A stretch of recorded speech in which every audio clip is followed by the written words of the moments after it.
forcément sur Taxi FM.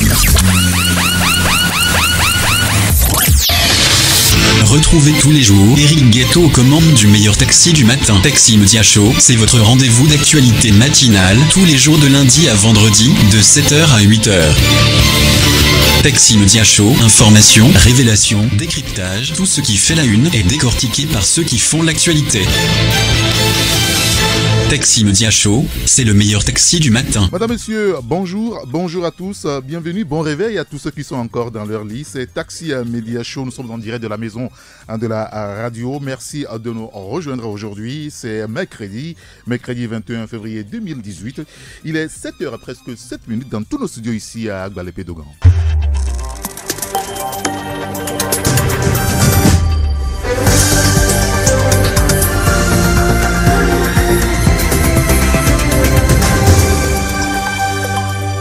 Dans les prochaines minutes, notre tour d'horizon traditionnel des rédactions. 6 rédactions à visiter ce matin.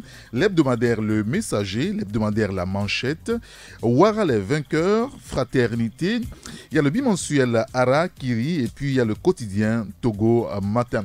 Notre invité ce matin, c'est le pasteur Edo Komi. Avec lui, nous reviendrons sur la situation des migrants. Nous parlerons ainsi du dialogue politique togolais avec son appel à la moralisation et au sens de responsabilité togolais au moment des discussions politiques au Togo. On va en parler. Et puis c'est mercredi, ce sera la libre antenne. C'est vous qui choisirez votre sujet de discussion. Vous nous appellerez au moment venu sur le 93 96 99 99.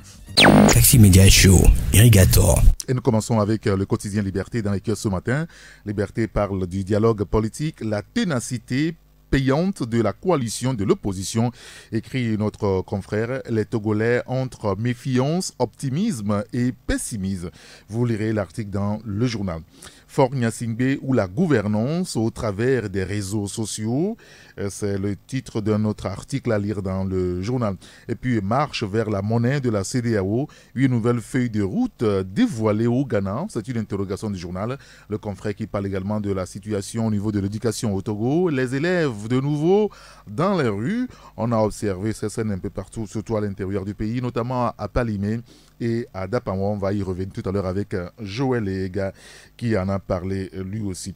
Notre premier coup de téléphone, c'est la rédaction du quotidien Togo Matin avec Dieudonné Korolakina qui est avec nous. Dieudonné, bonjour.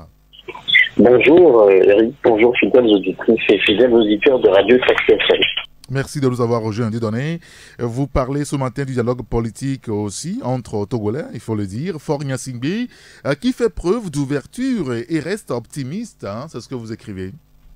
Tout à fait. Vous savez que le président Fort Gnassingbé a fait une sortie via son compte Twitter depuis hier. Et donc une sortie à travers laquelle le chef de l'État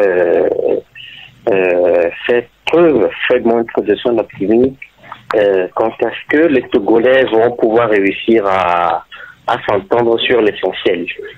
Et déjà la veille, c'est-à-dire à l'ouverture même du dialogue, le chef de l'État a en tout cas, d'après le communiqué qui a sanctionné les travaux de ce premier jour, le chef de l'État donc et le parti donc au pouvoir ont accepté, ont fait preuve aussi de leur volonté de faire réussir le dialogue en acceptant donc de libérer 45 détenus, 45 manifestants dans le cas des manifestations ou dans le cas des violences qui ont émaillé ces derniers 6 mois de crise que nous avons connus.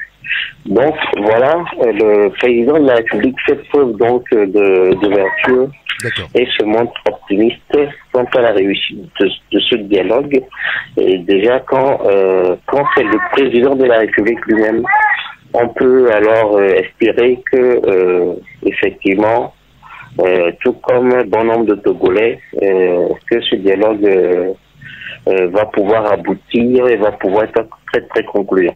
D'accord, très bien. Écoutez, on lira l'article à la page 3. Il y a une confusion qui s'est installée aussi, juste au lendemain de la première journée des discussions par rapport donc à la suspension des processus électoraux. Ce matin, dans votre éditorial, vous dites non suspension des processus électoraux.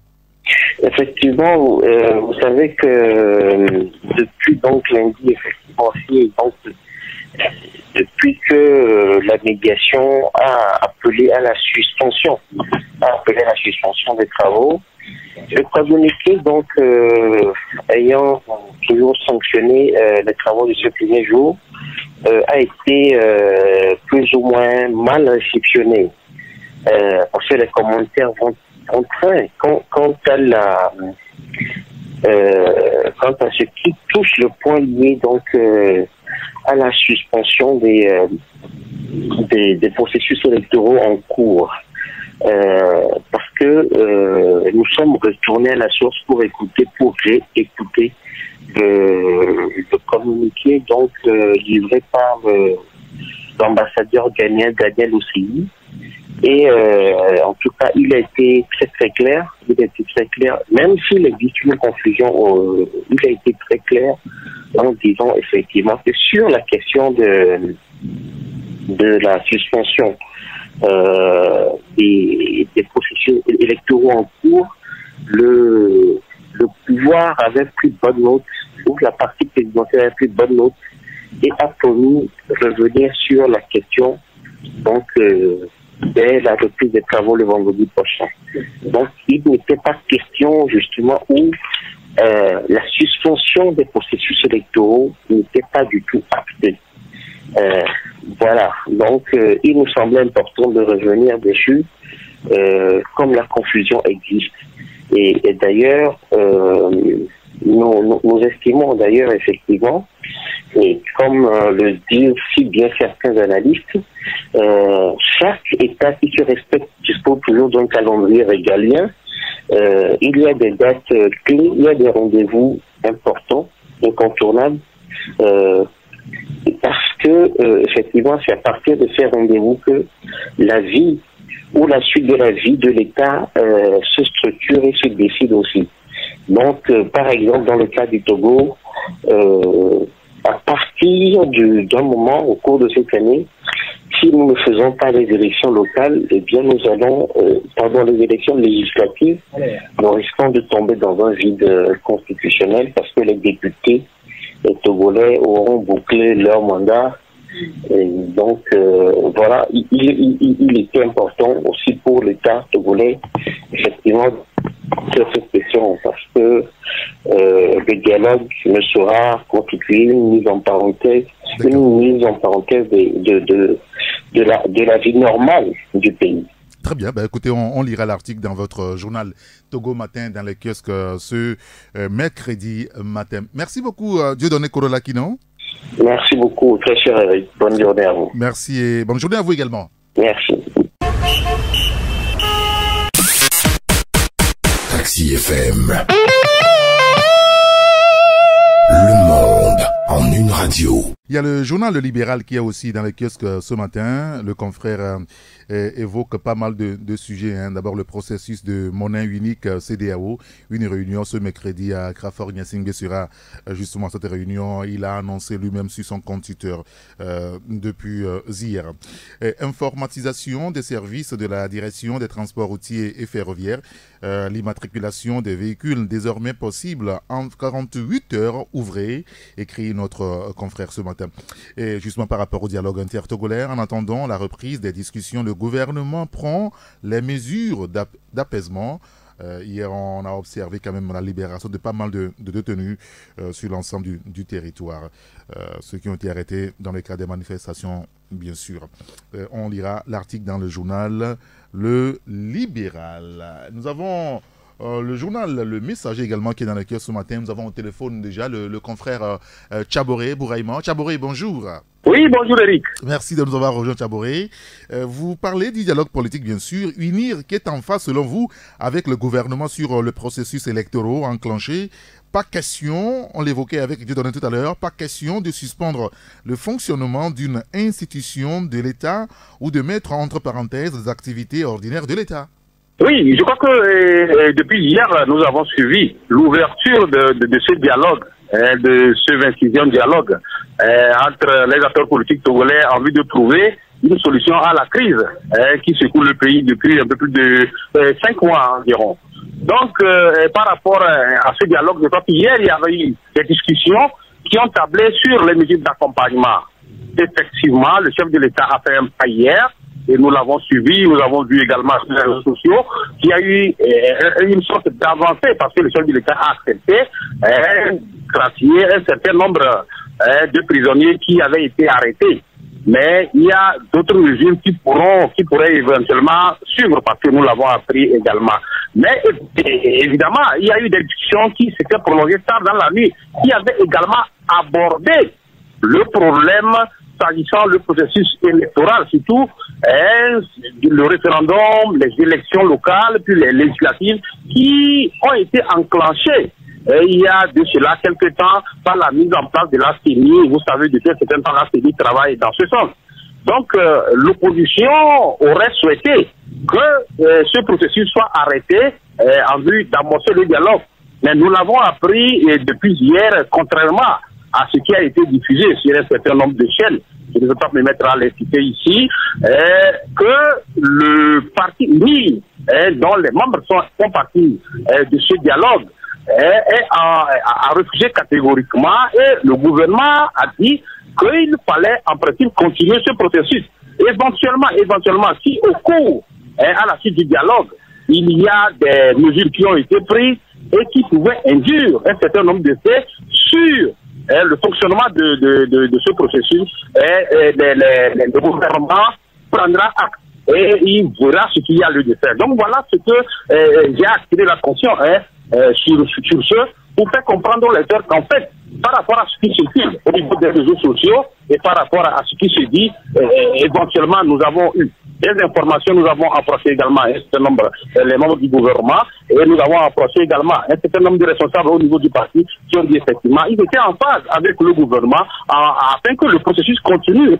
Mais ils étaient également d'accord sur le fait que s'il y a des effets qui sont induits à la suite de ce dialogue, ils verront ce qu'il y a lieu de faire. Voilà un peu un article d'éclaircissement que nous avons eu à aborder dans cette parution. Ça marche, on a compris. En tout cas, on lira l'article à la page 3 de votre journal. Et puis, au sujet de la transition des années 90, Tchaboré, vous évoquez la passe d'armes entre Monseigneur Philippe Fano-Cocodro et l'ancien Premier ministre, Maître Joseph Kokou-Kofigo. L'un accuse, l'autre récuse. Donc, il avait fait une sortie où il a fait sortir un document de 27 pages en parlant de cette transition au cours des années 90, où il tentait d'accuser Maître Joseph Kokou, heureusement qui est encore en vie aujourd'hui. Donc il tentait de l'accuser sur un certain nombre de points. Heureusement, lui également n'a pas tardé parce que nous avons eu et nous avons en possession son écrit sur ces accusations de Monseigneur Kokou, et il a essayé de récuser en essayant de dire sa part de vérité. C'est vrai. Nous l'avons abordé pas pour donner tort ou raison à qui que ce soit, mais dans nos écrits, nous nous sommes posé une question, Eric. Vous savez, les personnalités, Monseigneur Kokou et le Premier ministre Kofigo sont des personnalités qui ont eu à gérer ce pays à un moment donné de l'histoire. Si aujourd'hui, ces personnalités de la transition se mettent à se faire des passes d'armes, comprenez qu'il y a eu des problèmes et que les problèmes togolais ne datent pas d'aujourd'hui. Même aujourd'hui, Monseigneur Kokou, qui tente de donner sa part de vérité, a également une part de responsabilité dans ce que nous subissons aujourd'hui. Donc, vous imaginez, si la transition avait été bien passée, je crois que nous ne devions pas vivre ce que nous vivons aujourd'hui. Voilà la conclusion que nous avons tirée par rapport à cette sortie, que franchement, beaucoup ont déploré parce qu'il faut le dire, les gens se sont posé la question comme Maître Joseph Kofigo. Je ne donne pas, comme je l'ai dit tantôt, je ne donne pas raison à Joseph Kofigo, mais beaucoup de Togolais se sont posé la question de l'utilité de cette sortie de Monseigneur Kofigo, surtout à la veille d'un dialogue que les Togolais attendent de tous ces œufs. Beaucoup de gens se sont posé la question. Mais au finish, il faut dire La conclusion par rapport à cette démonstration, à notre article, c'est le fait qu'il faut comprendre que les problèmes togolais ne datent pas d'aujourd'hui. Les problèmes togolais datent d'il y a des années, y compris les années 90, qui ont été gérées par Monseigneur Kodro et Maître Joseph Kofigo. Oui. Donc, chacun devrait, à son niveau, faire une analyse de conscience aujourd'hui, au lieu de se lancer les pots de banane et de rejeter le tort sur qui que ce soit. Parfait. Très bien. Bah, écoutez, on lira votre analyse dans le journal à la page 4. Et puis, vous revenez également sur la fabrication de poissons Makanjo au Togo. Tchaboré, au-delà des démentis des autorités, il faut mettre en place ce que vous écrivez, un véritable mécanisme de contrôle sur la conservation des produits congelés au Togo. Eric, vous, avec moi, je crois que vous avez la télévision, la dernière sortie du directeur de l'élevage, M. Batawi, oui. Qui démentait l'information qui circulait depuis un certain temps sur la fabrication des poissons Makanjo au Togo, où une dame qui aurait trouvé de l'eau qui sortait, qui s'effritait d'un certain nombre de personnes qui a crié à l'alerte. Et l'association des consommateurs s'en est saisie pour interpeller le ministère de la Santé qui, à son tour, a interpellé le ministère de l'Agriculture et qui a dépêché une délégation pour aller vérifier et en savoir ce qui en est. C'est vrai que ces informations étaient fausses.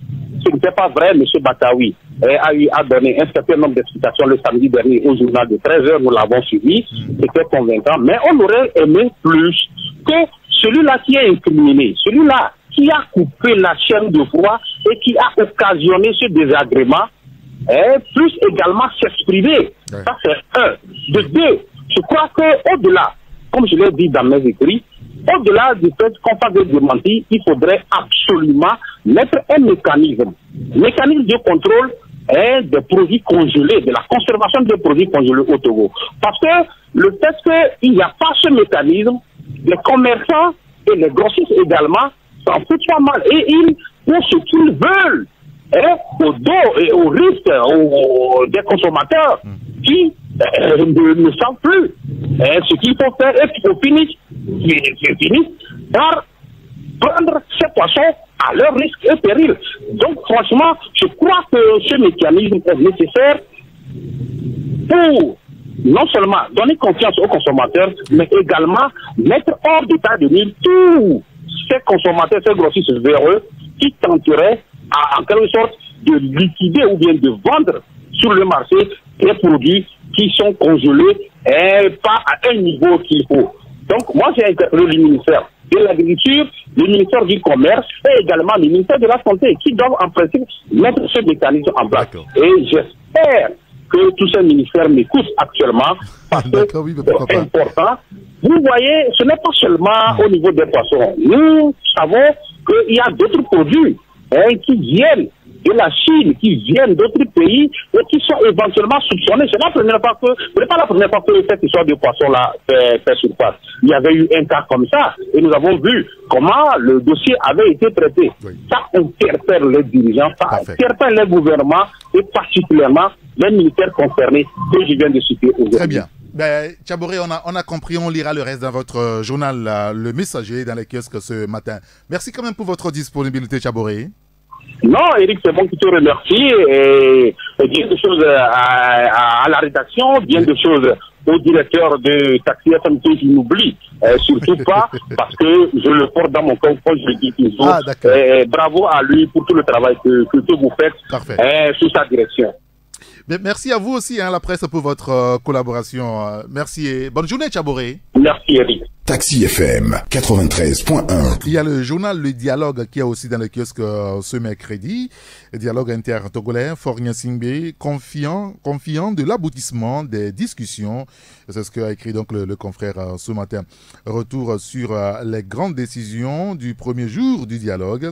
Une lueur d'espoir se dessine. Le pouvoir manifeste sa bonne foi, écrit notre confrère. Le journal qui parle également du soutien à la politique de développement du chef de l'État. Le réseau Diaspora Force de développement accompagne les jeunes artisans du Vacposito et en matériel de travail.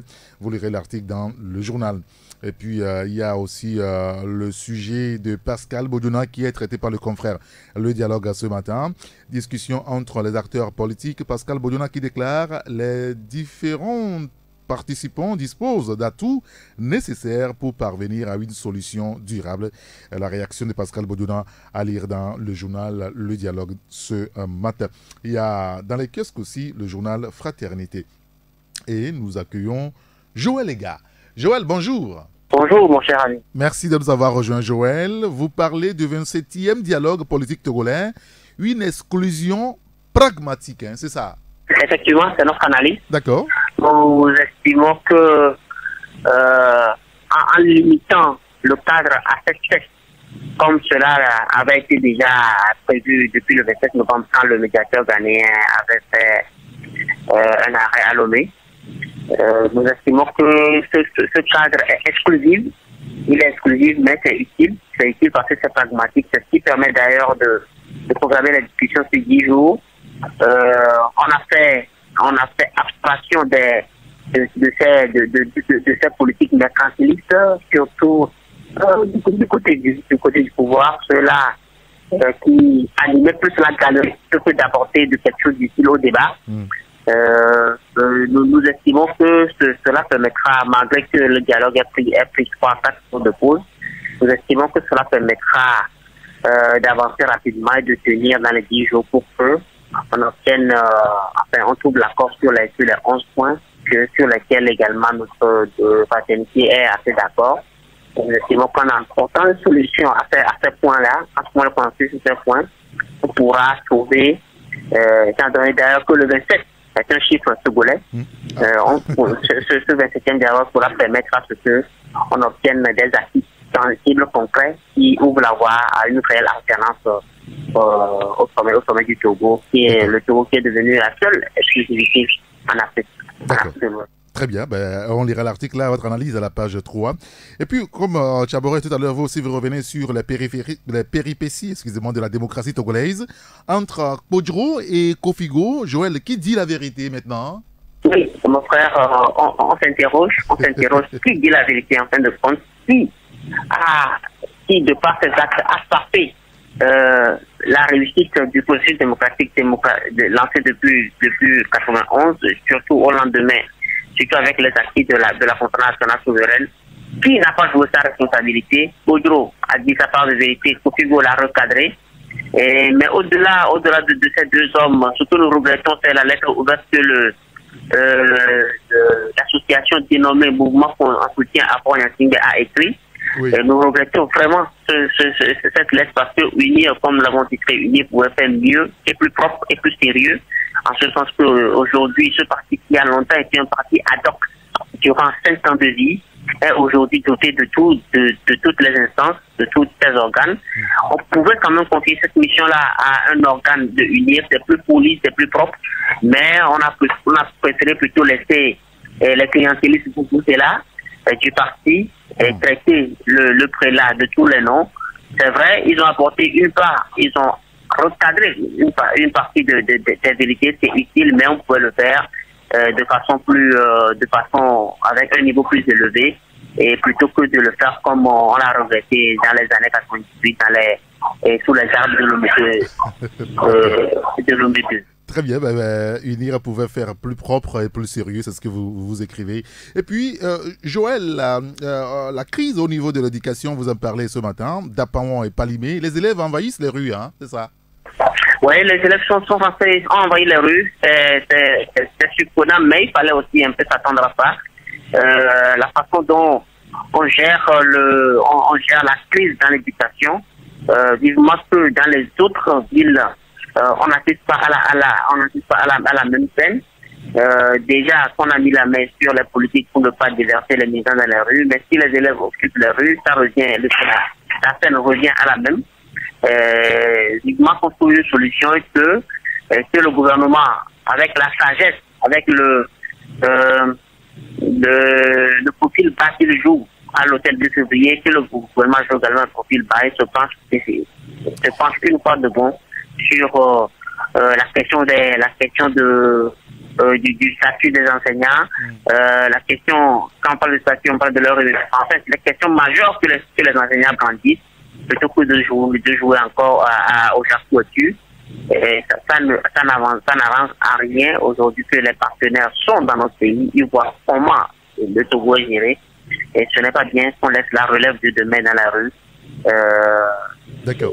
Comme si on n'a pas les moyens d'apporter une solution à cette crise-là. D'accord, très bien. Bah, écoutez, on lira le reste dans votre journal Fraternité dans les kiosques ce mercredi matin. Merci beaucoup, Joël Ega. Merci, mon frère. Et bonjour aux passagers à bord de ton taxi. Merci beaucoup, Joël, et bonne journée à vous aussi. Attends, mon frère.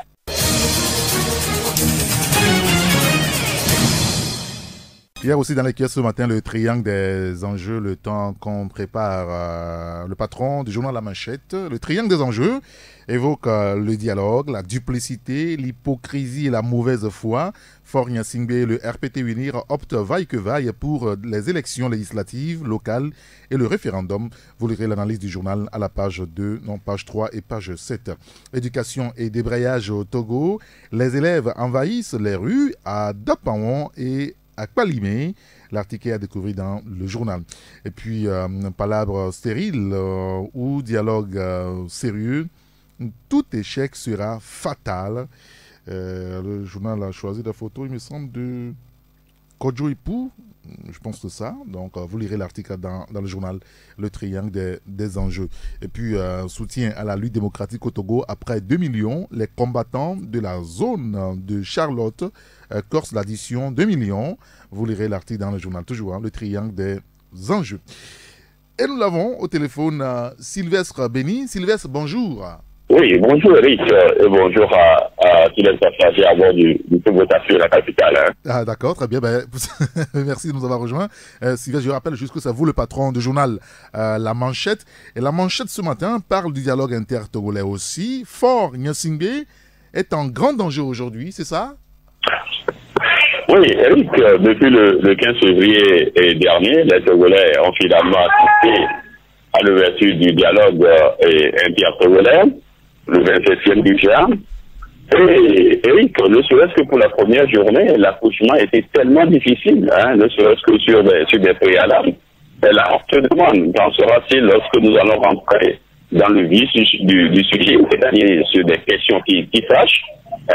Si on peut évoquer avec quand même quelques-unes le retour à la fonction de 1992 avec toutes les conséquences, comme le dit très souvent Jean-Pierre Femme, ce qui, selon l'opposition, signifie le départ du président. Donc, nous allons arriver sur ces questions qui fâchent, qu'en sera-t-il réellement? Et là, nous avons aujourd'hui pris un cocktail de déclaration du président de la République qui donne l'impression de ne pas quitter le pouvoir à la fin de son mandat, c'est-à-dire à la fin de 2020.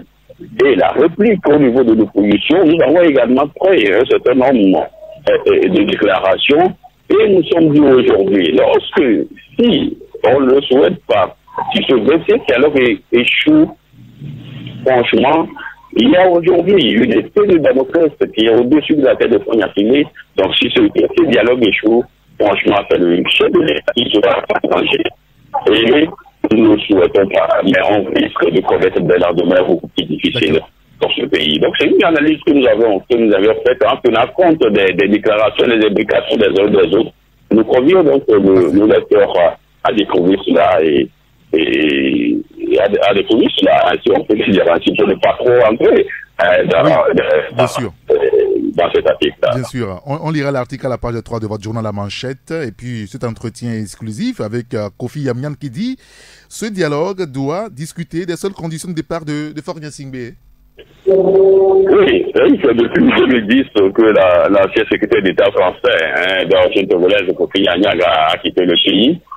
L'homme est quasiment discret sur la politique intérieure du pays, en dépit de quelques déclarations ou publications sur les réseaux sociaux que nous voyons très souvent. Donc, à l'ouverture de ce dialogue, nous sommes dit, donc il faudrait quand même, malgré le voir, c'est un vieux de la vieille, de la politique togolaise, il faudrait quand même qu'il donne aussi sa vision d'esprit sur le dialogue qui est en cours, pas nécessairement sur le dialogue, mais sur la politique togolaise dans son ensemble.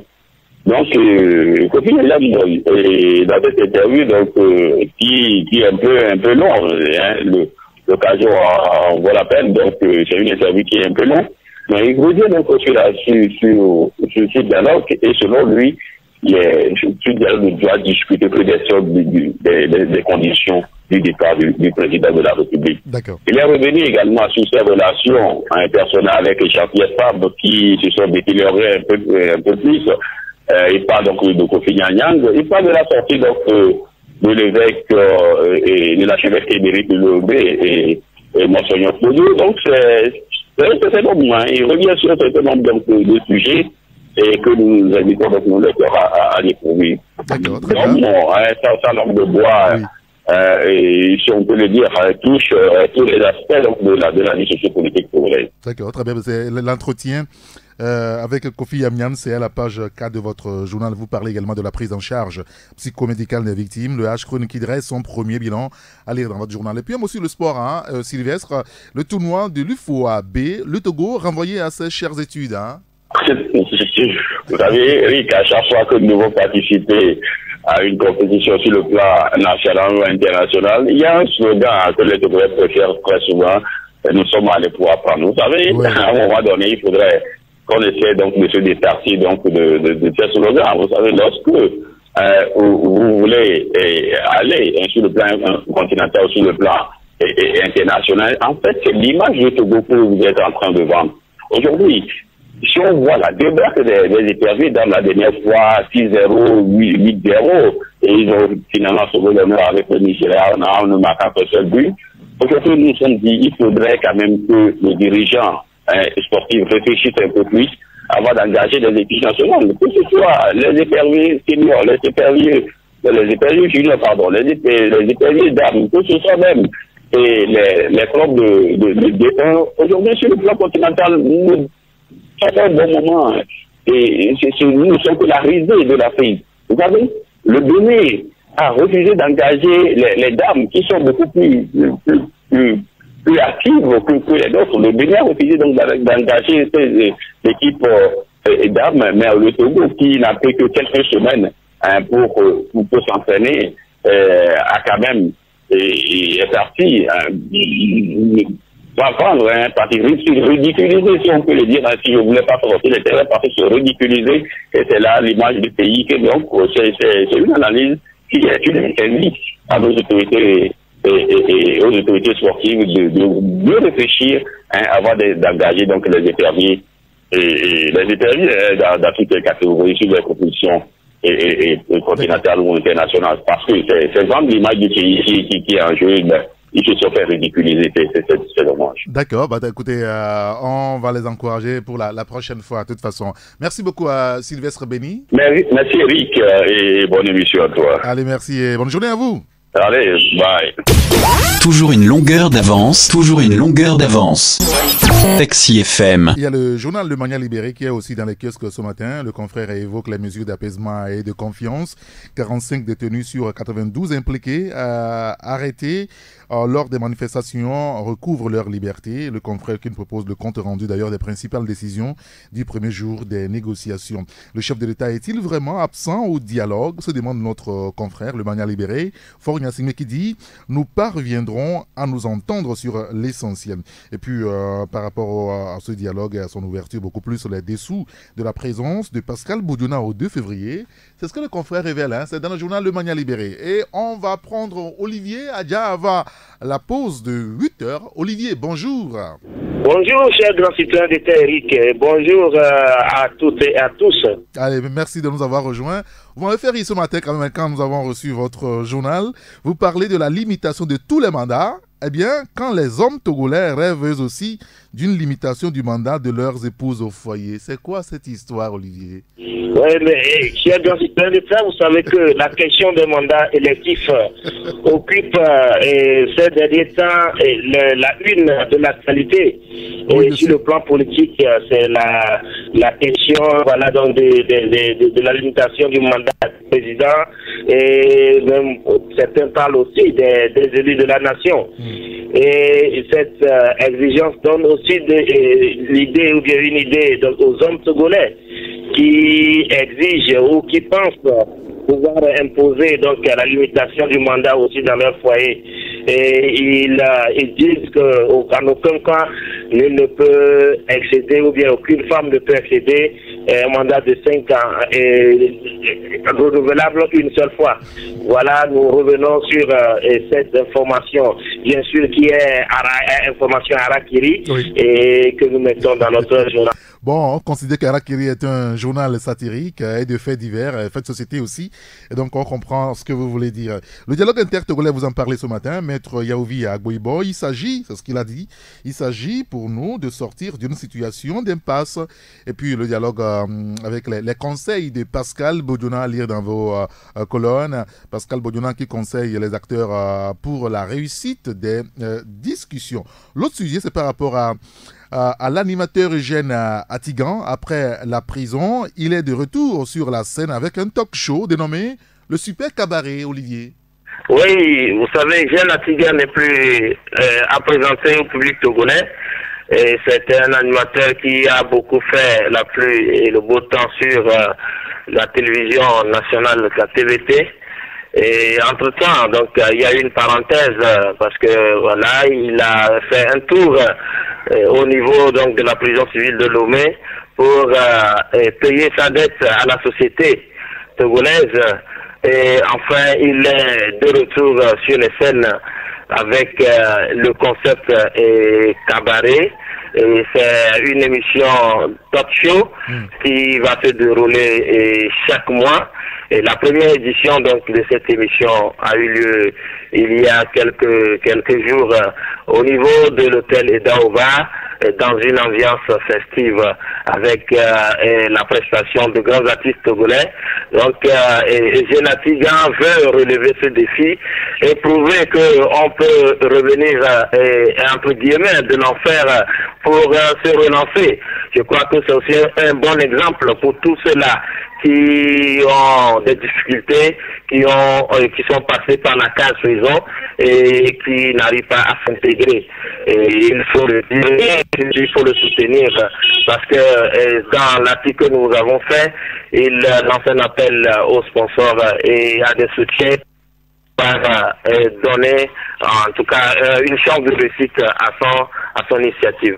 D'accord, très bien. Bah, écoutez, on lira cela. Et puis, pour finir, Olivier, rapidement, c'est par rapport donc aux éperviers, les dames qui étaient à Abidjan. Une délégation, une partie est rentrée hier, la seconde partie ce matin. Vous parlez des lourdes défaites de l'équipe féminine des éperviers au tournoi de l'UFOAB. Pierre Lamadorou, le secrétaire général de la fédération, apporte quand même le soutien de la FTF aux joueuses. Oui, il faut dire que les éperviers dames qui sont de retour d'une campagne au niveau d'Abidjan pour le tour de l'UFOAB ont beaucoup souffert au pays de Fou-Boigny. Vous savez, elles ont eu 3 matchs face au Mali, au Sénégal et au Nigeria.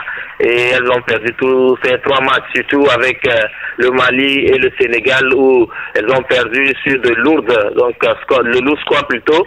Et voilà, et là, le public sportif togolais n'a pas bien digéré ces défaites et c'est en tout cas a beaucoup critiqué les éperviers.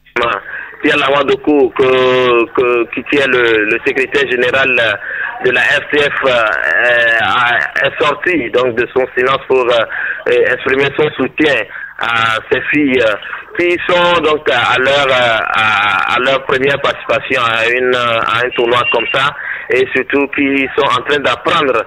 Et il faut en tout cas encourager cette équipe qui a fait montre d'une force pour pouvoir supporter ces défaites, mais qui a continué donc le tournoi jusqu'à la fin. Je crois que c'est une leçon. Oui, bien sûr, c'est une leçon, Olivier. Merci quand même à Olivier Adja. Merci, cher grand système de Saint-Ric, et merci à tous ceux qui sont à l'écoute. Et puis, à bientôt pour l'émission. Oui, à tout à l'heure à 11h. Merci et bonne journée. Bonne journée, bye bye. Et voilà, on va marquer juste une petite pause puisqu'il y a encore une dernière rédaction à recevoir. On marque une pause et on se retrouve juste derrière. Jusqu'à 8h15, Taxi Média Show. Et nous retrouvons toujours les rédactions. On va commencer avec Dunia Le Monde qui parle du dialogue intertogolais. Quelques avancées notables au premier jour, mais attention, alerte notre confrère. 45 détenus bénéficient de la grâce présidentielle. 7 détenus dans l'affaire des incendies des marchés devant les juges aujourd'hui pour une liberté conditionnelle. Suspension des manifestations de la coalition de 14. Probable suspension du processus électoral en cours jusqu'à ce que la question ne soit abordée. Vous lirez tous ces sujets dans le journal Dunia Le Monde ce matin. Et puis la gestion digitalisée des comptes cotisants et comptes individuels assurés. Les organismes de prévoyance sociale membres de la CIPRES outillés. Les détails sont à découvrir dans le journal Dunia Le Monde. Et notre dernière rédaction, la 6e que nous avons programmée ce matin, c'est Ouara les vainqueurs avec Michel Tchadia. Michel, bonjour. Bonjour Eric, bonjour à tous nos amis de Taxi. Et c'est ça, merci de nous avoir rejoint Michel. Et après l'ouverture officielle du dialogue politique, Michel, s'achemine-t-on vers une sortie de crise? Et vous savez que depuis lundi, les cœurs des Togolais battent au rythme de ce dialogue-là, parce que après plus de 6 mois de crise, les Togolais attendaient le début de ce dialogue. Oui. Aujourd'hui, c'est chose faite. Depuis lundi, ce dialogue est ouvert officiellement. Mais on se demande, se pose la question de savoir est-ce que s'achemine-t-on vers une sortie de crise? Parce que vous savez que les travaux préparatoires n'ont pas été du tout faciles, mais avec la volonté des uns des autres, ils sont parvenus à un consensus avec l'élaboration d'un règlement intérieur avec des points sur lesquels ils vont se plonger durant ce dialogue. Donc, nous nous posons la question de savoir si, au niveau même des travaux préparatoires, si les efforts ont été faits de part et d'autre, est-ce que, au niveau du dialogue proprement dit, est-ce que les acteurs ne pourront pas faire un effort pour une sortie de crise? Parce qu'aujourd'hui, tout le monde est éprouvé.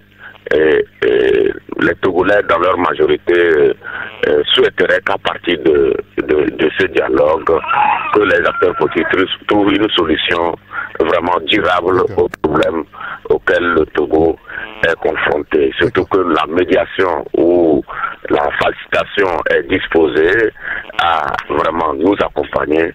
Je pense que tout est fait prêt. Il revient aux acteurs politiques de penser à l'intérêt supérieur de la nation togolaise et faire en sorte que ce dialogue-là aboutisse. D'accord, très bien. Écoutez, par rapport toujours à ce dialogue et la bonne foi du gouvernement, vous écrivez que l'opposition obtient la libération de 45 détenus et l'évolution du dossier des incendies aussi. Hein. Oui, je pense que tout le monde est témoin que le gouvernement a marqué sa bonne foi au début de ce dialogue, parce que le premier jour même du dialogue, le gouvernement a concédé à beaucoup de choses, notamment la libération de 45 détenus. Oui. Sur les 92 arrêtés lors des manifestations politiques, et nous dit-on, le reste fera l'objet d'études au cas par cas. Et vous savez aussi que il y a des gens qui sont dans les prisons suite aux incendies des marchés de Kara et de Lomé. Ces personnes, semble-t-il, seront jugées aujourd'hui. Et aussi, leur cas sera suivi de très près. Et donc, toutes ces mesures-là font vraiment croire que les choses peuvent aller dans le bon sens, surtout que le gouvernement est disposé vraiment à faire en sorte que ce dialogue-là réussisse. Heureusement que le gouvernement est en bonne disposition. Aujourd'hui, l'opposition a commencé à avoir la satisfaction sur bon nombre de ces mesures préalables. Prions que le reste se passe dans de bonnes conditions pour la bonne réussite de ce dialogue-là. Parfait. Très bien. Écoutez, on va lire l'article à la page 4 de votre journal et puis vous parlez également du mouvement des femmes UNIR qui poursuit son quadrillage du territoire national. Madame Bakali installe les bureaux préfectoraux des femmes UNIR dans les savanes. Hein? C'était en début de ce mois. Vous savez que depuis le lancement de MFU, les membres en tout cas le bureau du MFU est toujours sur le terrain pour des campagnes de sensibilisation, de mobilisation, de partage et tout, mais aussi ce mouvement fait en sorte qu'il soit représenté dans tous les coins du Togo, surtout dans les hameaux plus reculés. Et donc c'est dans cette optique que Madame Bakali était à la tête d'une délégation qui est allée procéder à l'installation des bureaux préfectoraux des familles UNIR dans les savanes. Donc elle est passée, cette délégation, je veux dire, est passée à Tandjouaré, à Saint-Cassis, et pour essayer d'installer les femmes qui dorénavant vont travailler pour le rayonnement de ce mouvement des femmes unies. Donc, dans ces différentes préfectures où la délégation est passée, Mme Bakali n'a pas manqué de prodiguer de conseils à ses sœurs élues pour qu'elles puissent travailler dans l'optique de la réussite de leur mission. Et elle a aussi demandé à ces femmes nouvellement élues et installées de rester soudées et mobilisées pour gagner avec UNIR les batailles à venir. Voilà donc ce qui veut dire que UNIR est en train de travailler sur le terrain, que ce soit au niveau des jeunes, ne perdent pas le temps, elles sont toujours sur le terrain pour essayer de bien de marquer le territoire national, pour essayer de d'ancrer le parti partout et véhiculer les idéaux du parti uni. D'accord, très bien. Michel, on a compris, on lira le reste dans votre journal Ouara les vainqueurs dans les kiosques ce mercredi. Merci beaucoup pour votre disponibilité, Michel. Très bien. Merci Eric et merci à tous nos amis de Taxi. Allez, bonne journée à vous. Bonne journée. Taxi FM, toujours premier sur l'info. Dans les kiosques ce matin, le bimensuel Focus Info. Focus Info qui parle de la politique, bien entendu. Enfin, le dialogue, écrit notre confrère qui titre en confidentiel que Edem Kodjo murmurait désormais à l'oreille de Jean-Pierre Fabre. Vous lirez cela, c'est la page 4. Économie, de nombreuses banques pour un taux de bancarisation encore très faible. S'affaire des résultats en constante progression et puis un dossier sur l'adoption des enfants au Togo, beaucoup plus de bonnes pratiques togolaises malgré les nombreux défis. On lira tous ces sujets dans le bimensuel Focus Info. Vous l'avez compris, pas mal de journaux dans les kiosques ce mercredi. Il y a Ouara les vainqueurs, Focus Info également, Le Messager, Dunia Le Monde, Arakiri, Le Mania Libéré, La Manchette. Vous avez le journal Le Libéral, le billet hebdomadaire. Il y a le quotidien Togo Matin, le quotidien Liberté. Il y a l'hebdomadaire Le Dialogue. Vous avez également le journal Le Triangle des Enjeux qui est aussi dans les kiosques ce matin. On retrouvera tout à l'heure notre invité, c'est le pasteur Edo Komi, avec lui nous reviendrons justement sur la question du dialogue politique et puis sur les migrants togolais qui sont rentrés à Lomé en provenance de la Libye. Et puis on aura quelques minutes à vous consacrer également pour la libre antenne. Taxi FM, la radio géniale dans la capitale togolaise. Taxi Média Show. 10 minutes pour trancher. Et notre invité ce matin dans 10 minutes pour trancher, c'est le pasteur Edo Komi, le président du mouvement Martin Luther King, la voix des sans-voix. Pasteur, bonjour. Oui, bonjour Eric. Merci de nous avoir rejoints. On vous a pris beaucoup de temps puisque vous avez dû attendre un moment. Alors, le dialogue inter-togolais a démarré il y a quelques jours. Au niveau du mouvement Martin Luther King, vous avez sorti quand même une déclaration en interpellant les Togolais. Pourquoi est-ce que vous avez jugé bon d'interpeller les Togolais? Oui, Eric, il faut le courage de dire que les réseaux sociaux contribuent énormément à informer les citoyens dans un délai record, ce qui est une très bonne chose. Mais il faut aussi de l'autre côté reconnaître qu'il y a des abus, il y a des dérives, il y a des dérapages, souvent des insultes, des atteintes à l'honneur des citoyens et des personnalités, des paroles incendiaires qui ne sont pas de nature quand même à favoriser la paix, la stabilité et le vivre ensemble. Donc pour nous, nous avons fait ce constat, nous sommes dit que le dialogue qui vient de s'ouvrir constitue une période très sensible pour notre pays, donc il va falloir que les uns et les autres puissent faire de leur communication de la moralité, de la responsabilité, parce que il faut vraiment être très simple et puis avec des emprunts d'amour, de convivialité pour nous permettre d'aller de l'avant. Oui, vous appelez donc à la moralisation et à la responsabilisation des réseaux sociaux. Alors, ce qui veut dire que ce que les Togolais peuvent dire sur les réseaux sociaux, est-ce que cela a de l'impact sur les discussions qui se déroulent à 2 février? Oui, des fois oui, mais les gens le font avec beaucoup de passion.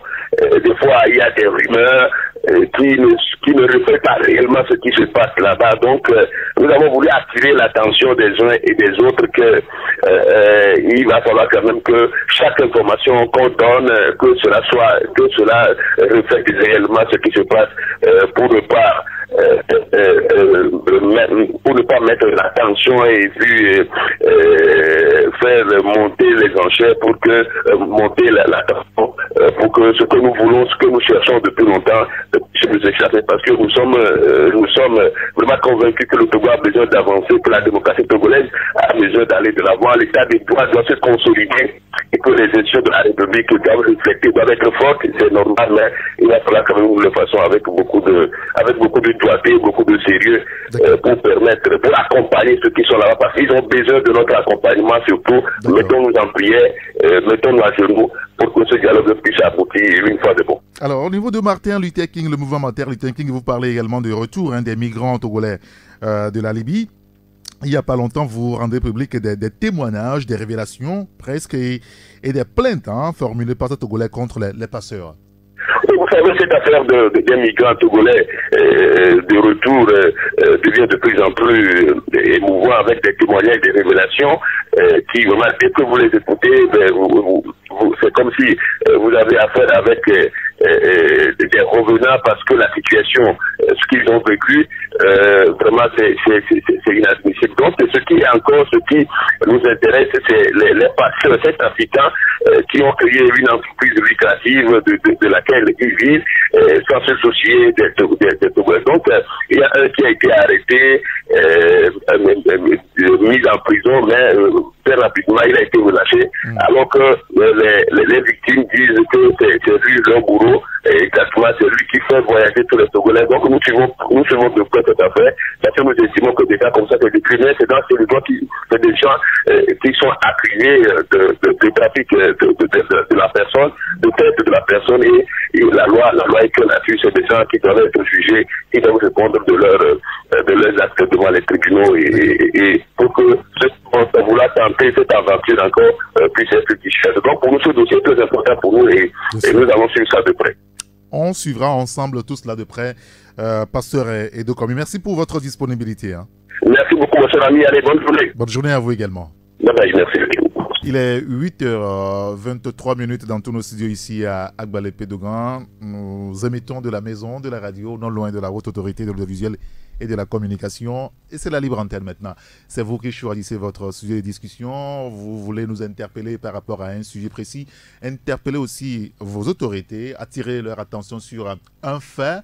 Vous nous appelez sur la 93 96 99 99. Je rappelle notre numéro de contact 93 96 99 99. Nous sommes sur Radio Taxi FM Lemay. Taxi FM, priorité au direct. Notre premier auditeur ce matin, allô? Allô? Bonjour. Bonjour. Moi c'est Adodo. Monsieur Adodo, comment allez-vous? Oui, je vais bien. Très bien, nous vous écoutons. Merci de nous avoir donné l'opportunité et merci pour le travail que vous faites par rapport à la crise politique au Togo. Merci bien, merci à vous aussi.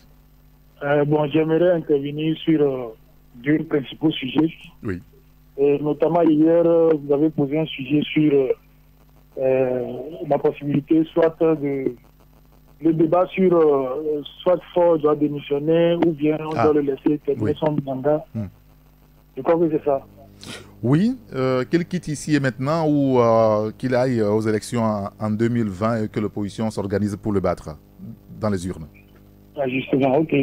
J'ai tenté de joindre hier, pas possible. Aujourd'hui, vous avez l'occasion maintenant, allez-y. Ok. D'abord, sur l'alternative de la proposition, que l'opposition le batte dans les urnes, vous savez que c'est impossible. Ah oui? Et tous les Togolais le savent, à cause du fichier électoral que nous avons, à cause des irrégularités dans les élections au Togo et tout ce qui se passe autour. Vous savez que c'est impossible que l'opposition puisse le battre dans les urnes. Et deuxième chose, vous savez aussi que si on lui laisse le temps, apparemment, c'est des gens qui sont jurés de ne jamais laisser le pouvoir. Si on leur laisse le temps, ils trouveront la solution idoine, soit faire lever l'armée pour empêcher tout accord qui sera issu du dialogue, parce que ça s'est déjà passé dans le temps, au Togo ici, ou soit trouver à corrompre les opposants pour encore faire taire la crise. Donc, vous savez aussi que ça s'est déjà passé plusieurs fois au Togo. Donc, tout Togolais responsable et qui réfléchit bien, c'est que si on leur laisse le temps, ça va encore jusqu'en 2020, il va trouver d'autres solutions pour s'éterniser au pouvoir. Alors donc vous êtes dans la logique, oui. Qu'il quitte le pouvoir ici et maintenant. D'accord. C'est très important parce que son règne a échoué. Vous voyez actuellement les médecins sont toujours en grève, les élèves sont toujours en grève et toutes les couches sociales au niveau de la société ne sont pas au point. Donc devant ces constats, lui-même étant responsable, doit décider même de démissionner. Les gens disent qu'il est au cours de son mandat, qu'il ne peut pas démissionner. Alors que nous voyons les exemples partout ailleurs dans le monde. Même si les gens sont démocratiquement élus comme en Afrique du Sud, sans contestation, ils ont démissionné. D'accord. Pourquoi pas le Togo? D'accord. Adodo, on a compris le fond de votre pensée. Merci de nous avoir appelés. Passez une excellente journée. On a encore la place pour un auditeur. 93, 96, 99, 99. Nous sommes sur Radio Taxi FM Lomé. Allô? Allô, bonjour. Bonjour, monsieur Maglo, comment allez-vous? Ça va très bien. Très bien, nous vous écoutons. Je voudrais exprimer une libre opinion. Allez-y.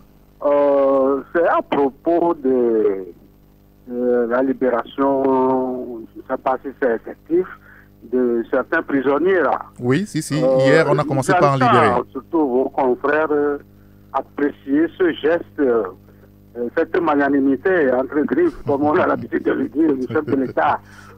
Certes, c'est une bonne chose, surtout pour les familles qui sont privées de leur pendant toute cette période. Je compatis avec cette famille.